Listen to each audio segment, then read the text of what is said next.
Hello guys, bersama saya lagi dalam Alright Nopo Channel Dewan Rakyat. Ini perkembangan di dalam Dewan Rakyat, sahabat-sahabat semua. Ya, apabila MP PAS, iaitu Ahli Parlimen Kota Baru, ya, mempersoalkan DNAA yang diberi kepada Wan Saiful beberapa hari yang lalu ketika berada di dalam mahkamah. Jadi ini adalah jawapan padu ya daripada YB Azalina Othman berkaitan dengan perkara ini. Jadi menarik untuk kita tonton dan juga kita dengar. Sebab sahabat-sahabat semua, ini adalah berkaitan dengan hal-hal perundangan yang saya percaya ya ramai kita tidak berapa memahami perkara ini. Tapi dengan mendengar pencerahan daripada YB Azalina, sedikit sebanyak ya kita mempunyai gambaran apa sebenarnya yang berlaku. Walaupun ya MP-MP PAS ini meroyan, menggunakan isu ini dipolitikkan, menjadi senjata bagi mereka kononnya untuk mengatakan kerajaan ini lari daripada bertanggung jawab. Sahabat-sahabat semua, sebenarnya perkara itu tidak berlaku. Jadi menarik untuk kita tonton bersama.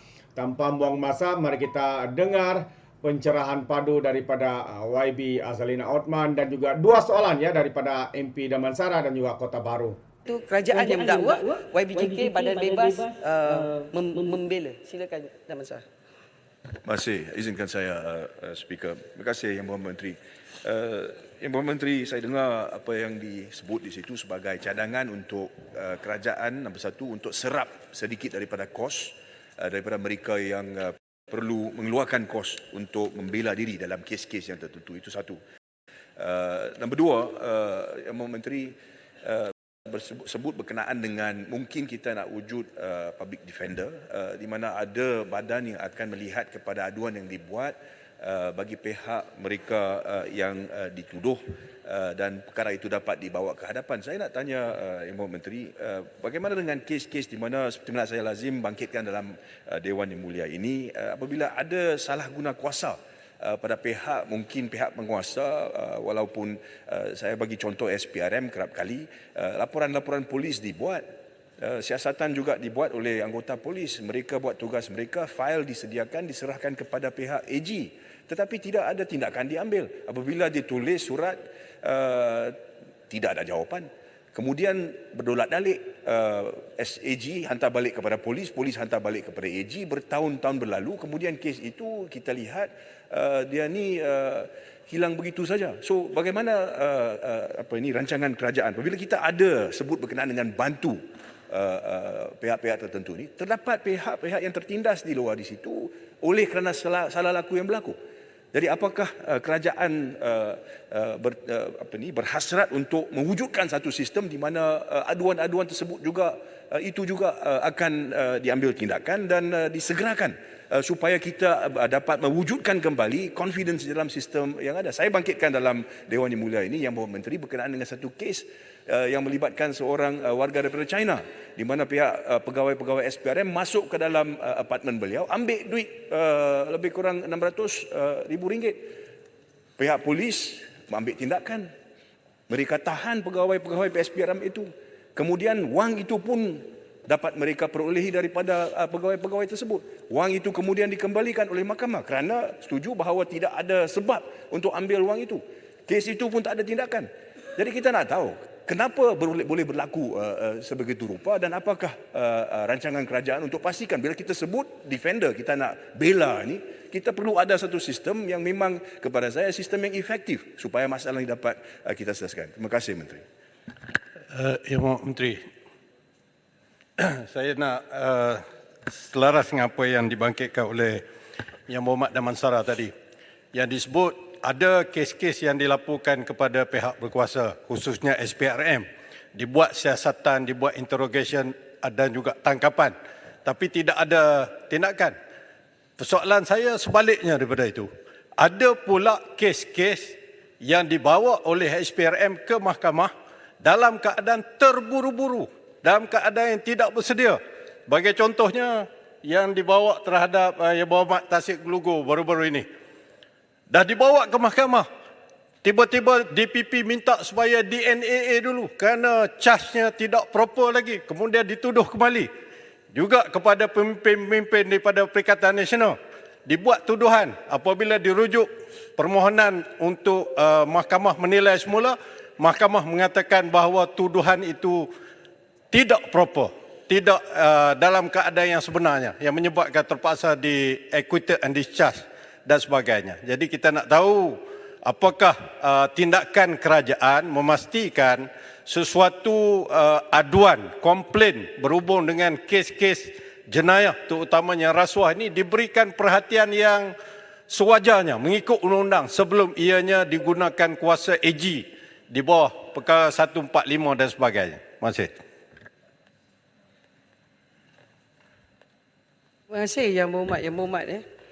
Sebenarnya saya secara peribadi sebagai seorang yang pernah menjadi peguam jenayah dan juga peguam sivil, memang selalunya berhadapan dengan satu elemen frustration bahasa yang saya boleh guna secara tanpa ada niat jahat a very good faith statement, frustration, bukan niat jahat.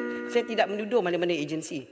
Tetapi saya rasa pada tahun 2023 ini kita melihat bahawa dengan saya selalu menekan pada elemen teknologi social media teknologi, tidak ada apa yang boleh disembunyikan lagi. Maknanya banyak maklumat ada di luar sana.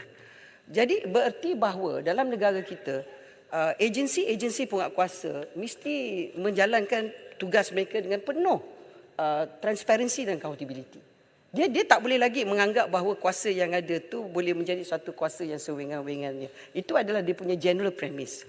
Itu sebabnya kalau kita tengok, pertama sekali bila bercakap tentang pendakwaan dululah, di mana pada hari ini saya pun dah banyak kali jawab.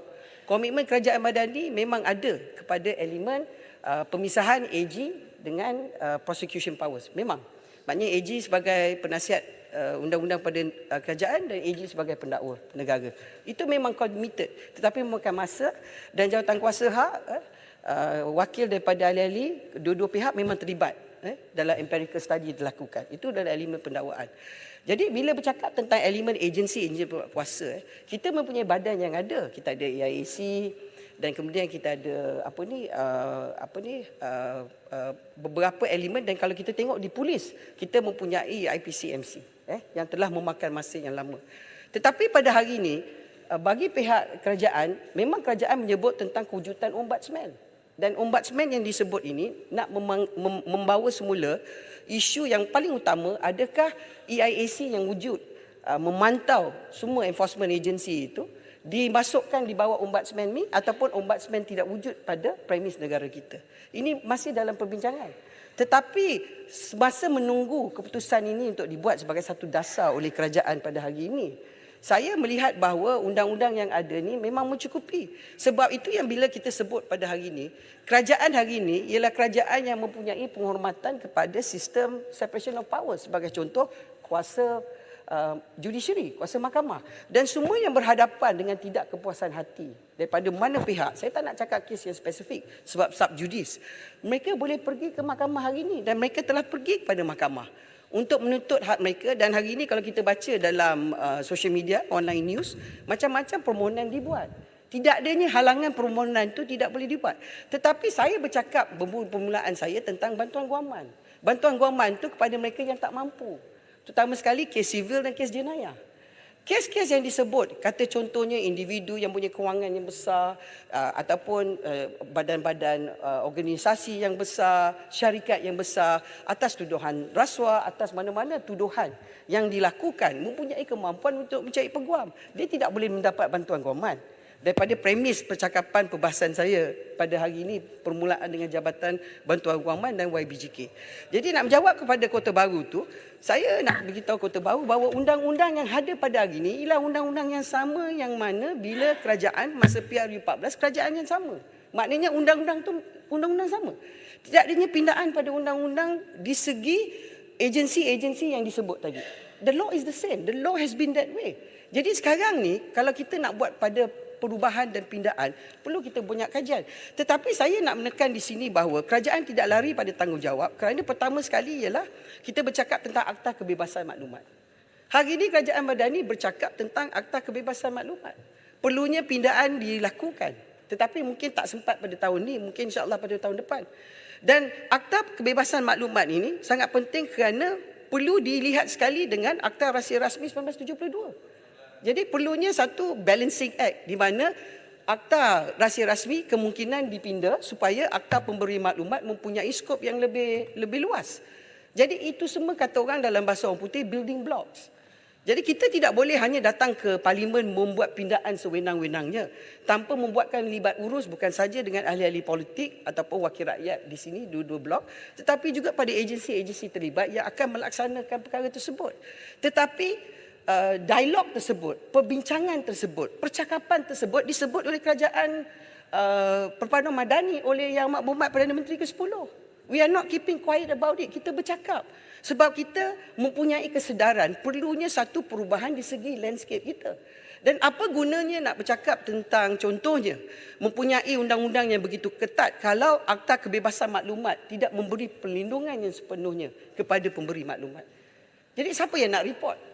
Jadi dia tidak boleh bergerak bersendirian tanpa mempunyai dia punya undang-undang yang soalan berlainan. saya tak jawab, Yang Berhormat. Kejap, satu-satulah Yang Berhormat. Kemudian Akta Perlindungan Pemberi Maklumat yang 2010 yang apa dia Yang Berhormat? Yang Berhormat Menteri, masa sudah tamat. Oh, kejap. Kerajaan soalan Yang Berhormat berkenaan dengan SPRM. Tentang apa? Tentang apa? Damansara membangkitkan siasatan dibuat tidak ada pendakwaan. Saya membangkitkan tidak ada siasatan yang lengkap, dibawa ke mahkamah dan kemudiannya dibuang oleh mahkamah. Kenapa jadi begitu? Yang Berhormat, sebab separation of powers lah saya tak boleh jawab. Sebab saya bukannya menteri yang Commissioner for SPRM untuk menjawab pada hari ini. Dan saya juga bukan pendakwa raya. Dan saya juga bukan ketua So hati siapa negara. menteri yang jaga SPRM sekarang? Saya setakat ni jawapan saya ialah saya bukan menteri yang jaga SPRM. Saya tidak bertanggungjawab. Saya dulu jawab mengenai SPRM. Saya boleh jawab dapat tapi maklumat. saya bukan bertanggungjawab. Jawab tu berlainan dengan bertanggungjawab. Jawab tu saya dapat jawapan Jadi yang tak diberi. bertanggungjawablah sekarang. Tapi kalau saya nak jawab, saya boleh bagi jawapan bertulis. Tapi saya nak jawab sekarang, persediaan saya kepada isu-isu yang saya nak jawab dalam belanjawan. Yang Berhormat bawa isu tentang belanjawan. Yang Berhormat tanya pada SPRM, saya boleh bagi jawapan bertulis. Saya minta Kepada jawapan spesifik. bertulis. Tak Saya ada minta masalah. jawapan bertulis. Tak adanya kerajaan Perpaduan Madani nak lari pada tanggungjawab. Tak adanya. Kalau salah, tetap salah. Tapi sebelum saya duduk saya baca social media ni, saya tahu saya nak duduk ni. Yang lain tu saya akan bagi jawapan bertulis lah supaya jangan orang kata kerajaan Perpaduan Madani ni lari pada tanggungjawab. Saya nak baca pada Akta SPRM Akta SPRM dan juga berkenaan dengan kuasa SPRM sebagai contoh kuasa dia memang luas Yang Berhormat semua, kita semua tahu. Tapi saya nak sebut juga bila kita bercakap tentang Akta Keterangan 1950 di bawah Seksyen 126 tentang professional communication. Sekarang ni banyak orang bercakap bahawa peguam-peguam mengatakan bahawa tidak boleh adanya fishing expedition. Itu premis daripada banyak peguam-peguam. Bar Council telah membuat kenyataan. Saya nak komen sebelum saya duduk bahawa saya rasa nak baca Seksyen 126 ni kena baca menyeluruh. 126(1). Sebab dia kata no advocate shall anytime be permitted unless with clients express consent to disclose any communication. Itu dalam Evidence Act. Semua kita tahu yang melalui kes jenayah. Tapi banyak orang lupa pada satu perkara. Di bawah proviso itu mengatakan provided that nothing this section shall protect from disclosure of any such communication made in furtherance of any illegal purpose, dan B, any fact observed by any advocate in the course of his employment of such showing of any crime or fraud that has been committed since the commencement of his employment. Maknanya peguam ke mana-mana badan profesional, kalau dia terlibat dalam mana-mana kes jenayah, terlibat membantu pelakuan jenayah, dia tidak akan mendapat perlindungan. Itu maksud saya. Jadi itu sebabnya bagi sini saya rasa nak baca undang-undang tu baca menyeluruh, jangan baca sekat-sekat. Ini jadi masalah kita. Jadi saya ucapkan terima kasih kepada semua. Saya akan bagi jawapan bertulis. Jadi yang buat kota baru jangan takut, pengerang tidak akan lari. Dengan itu saya mengucap menyokong pada Belanjawan 2024. Terima kasih. Terbaik sahabat semua. Itu dia jawapan padu daripada YB Azalina Othman. Walaupun MP Kota Baru ni cuba memprovokasi, kononnya kerajaan ini tidak bertanggungjawab, kononnya YB Azalina tidak bertanggungjawab. Sahabat-sahabat semua, sebenarnya itu ada cubaan untuk memprovokasi, cubaan untuk menunjukkan kononnya hari ini kerajaan tidak bertanggungjawab dengan isu-isu ini, menimbulkan keraguan yang mana ada Ada di antara mereka yang didakwa kononnya, lepas tu diadakan DNA, lepas tu didakwa semula. Jadi sahabat semua, ini antara alasan yang mereka berikan. Seperti mana YB Azalina katakan, salah tetap salah. Didakwa kerana mungkin terlibat, didakwa kerana ada bukti. Itu dia. Jadi salah tetap salah. Tidak alasan untuk mau dilepaskan. Jadi terima kasih. Kiranya Anda mau berikan sebarang komen dan juga pandangan, Anda boleh berikan komen dalam ruangan komen. Tapi komen dengan cara berhemah, jangan menjadi seperti walaun-walaun lebay-lebay, yang sapu bersih apabila memberikan komen penuh dengan hasutan, kebencian dan juga fitnah-fitnah melampau. Alright, jadi izinkan saya untuk mengundurkan diri dan seperti biasa, peribahasa mengatakan, tapapun keangkat 2 tahun keinginan. Dalam bahasa Melayu, tepuk dada, tanya selera. Sekian saja pada Orang Dapat Channel, saya kita berjumpa lagi. Bye-bye.